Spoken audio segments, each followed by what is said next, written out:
One property you can set for objects in Flash is something called blend modes. Blend modes allow you to control how the pixels in an object react to the pixels in the object beneath it. If you're following along, go ahead and open up 04_blendmodes.fla from the Chapter 10 folder. If you don't have access to the exercise files, don't worry, you can just watch. You can get the same information out of this video.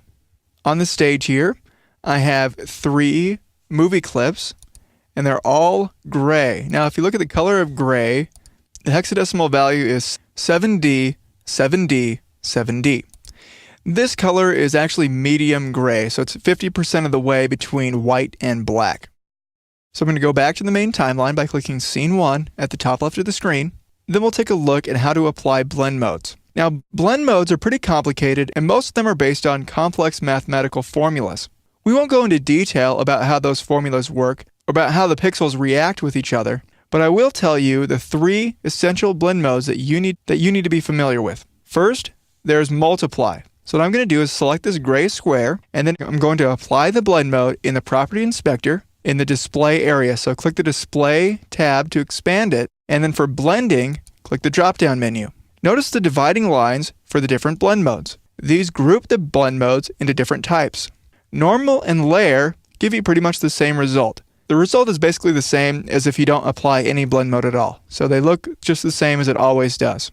Darken and multiply make things darker. The one that you need to know is multiply. The multiply blend mode makes things darker and gets rid of any white. So if there's any white in the square, that part would disappear when I applied the multiply blend mode. Since the square is medium gray, I'll click multiply, and notice that the pixels in the gray box adopt the colors from the area behind it and make that darker. So multiply makes things darker. Let's take a look at screen. I'm going to select the middle movie clip and open up the blending drop-down menu. And we'll go to the next section of blend modes that makes things lighter, lighten, and screen. Screen does exactly the opposite of multiply. So it makes things lighter and it gets rid of any black pixels. So I'll select screen, and you'll see that it has adopted the color from the background and made it a little bit lighter.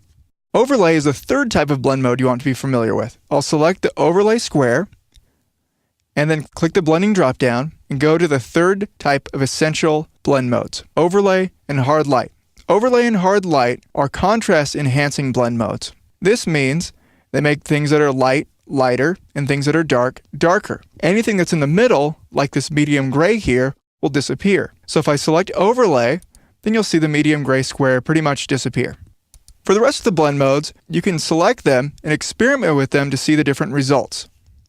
But in just learning blend modes, these are the most important blend modes you should be familiar with. And again, all you have to do to apply a blend mode is select the object you want to apply, which needs to be either a movie clip or a button symbol, and then set the blend mode in the display section of the Property Inspector.